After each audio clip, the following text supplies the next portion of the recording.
எல்லாருக்கும் வணக்கம். நான் ஓம் பிரகாஷ் பேசுகிறேன். இது வரைக்கும் நீங்கள் இந்த சேனலை சப்ஸ்கிரைப் பண்ணலாம், சப்ஸ்கிரைப் பண்ணிக்கோங்க. அது மட்டும் இல்லாமல் பக்கத்தில் இருக்க பெல் பட்டனையும் கிளிக் பண்ணி வச்சுக்கோங்க. அப்போ தான் நம்ம சேனலில் போகிற எல்லா வீடியோஸும் வந்து உங்களுக்கு நோட்டிஃபிகேஷனில் காமிக்கும். இந்த வீடியோ நம்ம என்ன பார்க்க போகிறோம் அப்படின்னா, மிதுன ராசியில் பிறந்தவங்களுக்கு 2024ஆம் ஆண்டு மே மாத ராசி பலன்களை பற்றி பார்க்க போகிறோம். இந்த மாதம் குறிப்பாக 2 கிரகங்கள் ரொம்ப வலுவாக இருக்குங்க. அந்த 2 கிரகங்களால் சில நல்ல விஷயங்களோட வாழ்க்கை நடக்க காத்துட்டு இருக்கு. அது என்னென்னு தெளிவாக பார்க்கலாம். அதோடு மட்டும் இல்லாமல் என்னென்ன மாற்றங்களோட வாழ்க்கை நடக்க போகுதுன்னு சொல்லிட்டு தெளிவாக பார்க்கலாம் வாங்க. மிதுன ராசி அதிபதி யாருன்னு பார்த்தீங்கன்னா புதன். மிதுன ராசி கால புருஷனுக்கு 3வது ராசியா வருதுங்க.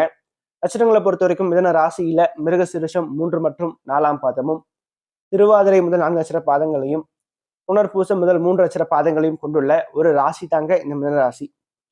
மிதுனத்தை பொறுத்த வரைக்கும் இந்த மாதம் ராசின்னு சொல்லப்படக்கூடிய புதன் மாதத்துடைய முதல் பகுதியில ராசிக்கு 10ஆம் இடத்தில் நீச்சம் பெற்றும் 2வது பகுதியில லாபஸ்தானத்துல வந்து அமரப்போகிறார். ஸோ இந்த மாதத்துடைய முதல் பகுதி கொஞ்சம் சுமாராக தாங்க இருக்கும். ஆனால் 2வது பகுதி ரொம்ப சாதகமா இருக்கு அப்படின்னு சொல்லலாம் மிதுனத்தை பொறுத்த வரைக்கும்.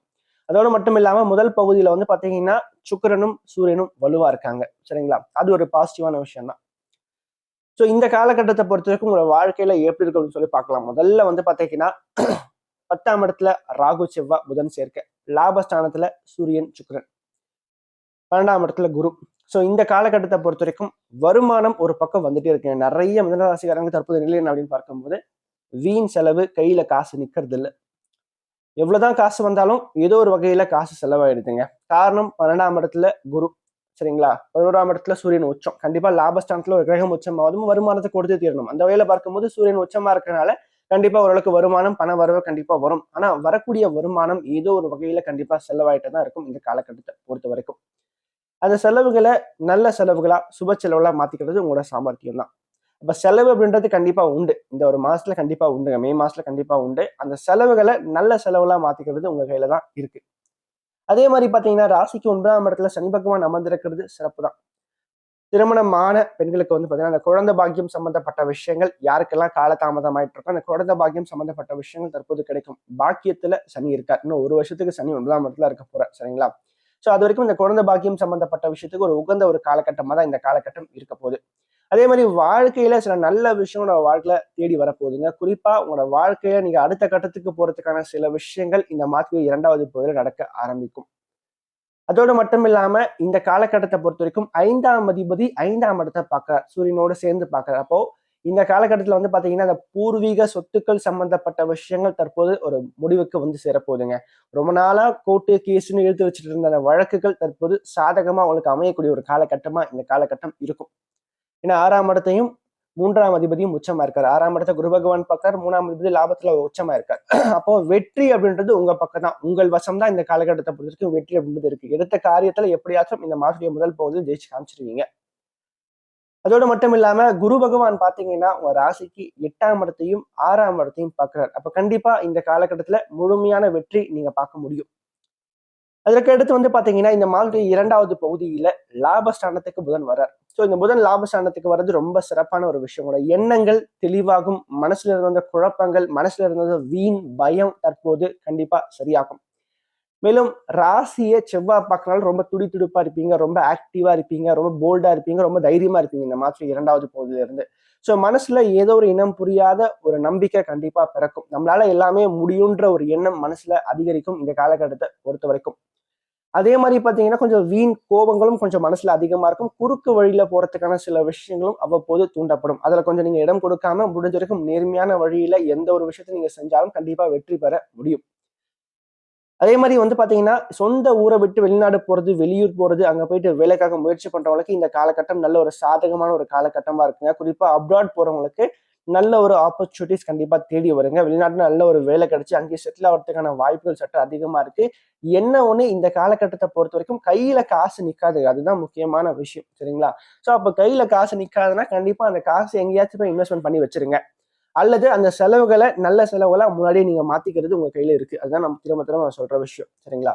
அதே மாதிரி வந்து பாத்தீங்கன்னா ராசிக்கு 4ஆம் இடத்தை குரு பகவான் பாக்குறதால இந்த மாணவர்களை பொறுத்த வரைக்கும் படிப்பு சம்பந்தப்பட்ட விஷயங்கள் ஓரளவுக்கு நல்லா இருக்கும். இந்த காலகட்டத்தை பொறுத்த வரைக்கும் ஸ்டடீஸை பொறுத்த வரைக்கும் நல்ல ஒரு சாதகமான ஒரு காலகட்டம் வந்து இந்த காலகட்டம் இருக்க போகுதுங்க.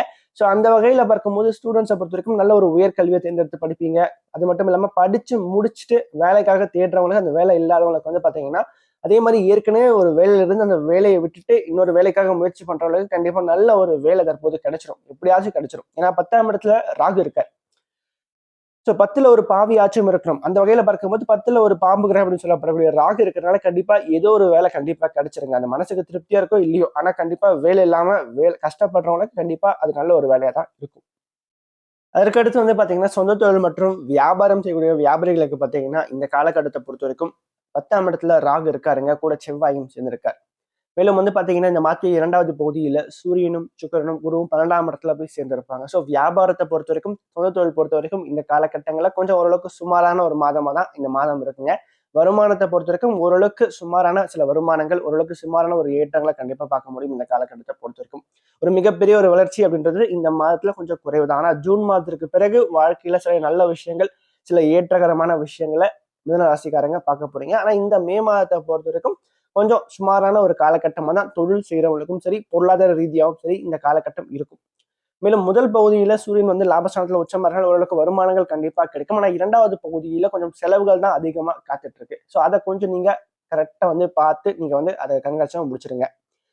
அதே மாதிரி வந்து பாத்தீங்கன்னா இந்த காலகட்டத்தை பொறுத்த வரைக்கும் திருமண வயதுல இருக்கக்கூடிய மிதனராசிக்காரர்களுக்கு பார்த்தீங்கன்னா திருமணம் யாருக்கெல்லாம் காலதாமதம் ஆயிட்டு இருக்கோ, யாரெல்லாம் தள்ளி போயிட்டே இருக்கோ, அந்த திருமணம் சம்பந்தப்பட்ட விஷயங்கள் தற்போது எடுக்கும்போது கண்டிப்பா நல்லபடியா முடிஞ்சிடும். ஏன்னா ஒரு சுப செலவு அப்படின்றது கண்டிப்பா இருக்கு, சரிங்களா? அதே மாதிரி சுக்கரனுடைய வீட்டுல தான் குரு இருக்கார், சரிங்களா? கால புருஷனுக்கு அது 2ஆம் இடம், சரிங்களா? அந்த வகையில பார்க்கும்போது ஒரு சுப செலவு உண்டாகியே தீரணும். அந்த சுப செலவை உங்களோட வாழ்க்கைக்கு தேவையான திருமணத்துக்காக நீங்க அமைச்சுக்கிறது சிறப்பா இருக்கும். அதே மாதிரி பிள்ளைகளை பற்றின கவலைகள் தற்போது சரியாகும். இந்த காலகட்டத்தை பொறுத்த வரைக்கும் உங்களோட பிள்ளைகளை நினைச்சு நீங்க வைக்கக்கூடிய விஷயங்கள், உங்களோட பிள்ளைகளுடைய எதிர்காலத்தை நினைச்சு நீங்க கவலைப்படக்கூடிய விஷயங்கள் கண்டிப்பா சரியாகும். அவனுடைய எதிர்காலம் நன்றாகவே இருக்குங்க. அதே மாதிரி பாத்தீங்கன்னா இந்த காலகட்டத்தை பொறுத்த வரைக்கும் குலதெய்வ வழிபாடு அதிகமா நல்ல விஷயங்களை கண்டிப்பா வாழ்க்கையில உண்டு பண்ணி கொடுக்கும். அதே மாதிரி விநாயகர் வழிபாடு அதிகமா நல்ல விஷயங்களை கண்டிப்பா உண்டு பண்ணி கொடுக்குங்க. ஏன்னா 4ஆம் இடத்துல கேது இருக்கிறது, கேது குரு பார்வையில இருக்கிறதுனால கொஞ்சம் விநாயகர் வழிபாடு அதிகமா நீங்க மேற்கொள்ளும் போது கண்டிப்பா இந்த காலகட்டம் நிறைய நல்ல விஷயங்களோட வாழ்க்கையில கொண்டு வந்து சேர்க்கும் அப்படின்னே சொல்லலாம். அதற்கடுத்து வந்து பாத்தீங்கன்னா இந்த காலகட்டத்தை பொறுத்த வரைக்கும் 9ஆம் இடத்துல கூடிய சனி பகவான் பாத்தீங்கன்னா தந்தை வழி உறவுகளால் நல்ல ஒரு ஏற்றத்தை கண்டிப்பா கொடுப்பார். குறிப்பா வாழ்க்கையில சில நல்ல விஷயங்களை அனுபவிக்கிறதுக்கான நல்ல விஷயங்களை கண்டிப்பா சனி பகவான் கொடுக்க போறார் அப்படின்னு சொல்லலாம். சரி, இந்த மாதம் குறிப்பா 2 கிரகங்கள் ரொம்ப சாதகமா இருக்காது. யார் அப்படின்னு பார்க்கும்போது முதல்ல வந்து புதன், சரிங்களா? 2வது வந்து பாத்தீங்கன்னா சுக்கிரன் ரொம்ப ஸ்ட்ராங்கா இருக்கார். ஸோ இந்த 2 கிரகங்கள் ரொம்ப வலுவா இருக்குங்க. ஸோ அப்ப இந்த மாதத்தை பொறுத்த வரைக்கும் உங்க வாழ்க்கை துணையார், நட்பு வட்டாரங்கள், அதே மாதிரி உடன் வேலை செய்யக்கூடிய பணியாளர்கள், ஸோ இவங்களால சில நல்ல விஷயங்கள் கண்டிப்பா வாழ்க்கை நடக்கிறதுக்கு வாய்ப்பு இருக்கு, சரிங்களா? ஏன்னா புதன் வலுவா இருக்கார், அதே மாதிரி சுக்கிரனும் வலுவா இருக்கார். அதே மாதிரி வந்து பாத்தீங்கன்னா இந்த காலகட்டத்தை பொறுத்த வரைக்கும் புதன் 2வது பகுதியில ஸ்ட்ராங்கா வரதுனால உங்க மேல நீங்க நம்பிக்கை வச்சு ஏதாவது ஒரு விஷயத்துக்காக முயற்சி பண்ணும்போது, அல்லது நட்பு வட்டாரங்கள் மீது ஒரு நம்பிக்கை வச்சு முயற்சி பண்ணும்போது கண்டிப்பா அந்த விஷயங்கள் சாதகமா அமைஞ்சு முடியுங்க. மேலும் இந்த காலகட்டத்தை பொறுத்த வரைக்கும் திருமண வாழ்க்கையில சின்ன சின்ன மனக்கசப்புகள் அவ்வப்போது வந்து விளக்கும். அதுல கொஞ்சம் நீங்க கவனம் எடுத்துக்கணும் அப்படின்னு சொல்லலாம். அதுக்கு அடுத்து வந்து பாத்தீங்கன்னா ராசிக்கு 8ஆம் இடம் ஓரளவுக்கு வலுவா இருக்கனால எதிர்பாராத வகையில சில தன லாபங்கள், சில ஏற்றங்களையும் வாழ்க்கையில நீங்க இந்த மாதத்துல நீங்க பார்க்க போறீங்க. ஸோ ஓவராலா பார்க்கும்போது இந்த காலகட்டத்தை பொறுத்த வரைக்கும் மிதனராசிக்காரன் கொஞ்சம் செலவுகளை குறைச்சிக்குங்க. அப்படி குறைச்சிக்க முடியாதவங்க அதை வந்து சுப செலவுகளை, அதாவது நல்ல ஒரு இடத்துல இன்வெஸ்ட்மெண்ட் பண்றது, அதே மாதிரி அதோட வாழ்க்கைக்கு தேவையான சில நல்ல செலவுகளை மாத்திக்கிறதும் உங்க கையில தான் இருக்கு. இதற்கான சந்திராஷ்டம பொறுத்த வரைக்கும் மே மாதம் 27ஆம் தேதி மாலை 4:30 மணி முதல் மே மாதம் 29ஆம் தேதி இரவு 8:05 வரைக்கும் சந்திராஷ்டமம் இருக்கு. இந்த காலகட்டங்கள்ல சந்திரன் ராசிக்கு 8ஆம் இடத்துல போய் மறையும் போது கொஞ்சம் மனக்குழப்பங்கள் அப்படின்றது கண்டிப்பா இருக்கும். ஸோ வீண் மனபயம், வீண் மனப்பதட்டங்கள் கண்டிப்பா இருக்கும். ஸோ இந்த காலகட்டத்தை பொறுத்த வரைக்கும் முக்கியமான விஷயங்களை தவிர்த்துருங்க, நல்ல விஷயங்களை தவிர்த்துருங்க. ஏன்னா சந்திரன் அப்படின்றவர் மனோகாரகன். அப்ப மனசு வந்து போய் மறையும் போது என்ன ஆகும்? மனசு தெளிவா இருக்காது. வீண் குழப்பங்களை மனசுல போட்டு நீங்களே குழப்பிட்டு இருப்பீங்க. எப்பயோ நடந்த ஒரு விஷயத்த போட்டு இப்ப நினைச்சு கவலைப்பட்டுட்டு இருப்பீங்க. ஸோ இந்த மாதிரியான விஷயங்களை மனசுல போட்டு ஏனே தெரியாத ஒரு கவலை, மனசுல ஒரு இனம் புரியாத ஒரு கவலை கண்டிப்பா இருக்கும். ஸோ அப்படிப்பட்ட நாட்கள்ல நீங்க வந்து நல்ல விஷயங்கள், ஒரு முக்கியமான விஷயங்கள் செய்யும் போது அது சரியா வராது. அப்போ இந்த நாட்களை முடிஞ்ச வரைக்கும் தவிர்க்கிறது சிறப்பா இருக்கும். இந்த வீடியோ உங்களுக்கு பிடிச்சிருந்துச்சுன்னா லைக் பண்ணுங்கள், கமெண்ட் பண்ணுங்கள். அது மட்டும் இல்லாமல் உங்களோட ஃப்ரெண்ட்ஸுக்கும் சரி, உங்களோட ஃபேமிலிக்கும் இந்த வீடியோ ஷேர் பண்ணுங்கள். ஏன்னா அவனோட வாழ்க்கையில் கண்டிப்பாக ஒரு மாற்றத்தை ஏற்படுத்தக்கூடிய வகையில் இந்த வீடியோ இருக்கும். குறிப்பாக சொல்லப்போனால் கஷ்டத்தில் இருக்கக்கூடியவங்களுக்கு இந்த வீடியோ ஷேர் பண்ணுங்கள். அவனோட வாழ்க்கையில் ஒரு தன்னம்பிக்கை ஊட்டுறதுக்காகவும் ஒரு மாற்றத்தை ஏற்படுத்தும் வகையில் இந்த வீடியோ நிச்சயமாக அவனோட வாழ்க்கையில் அமையும்.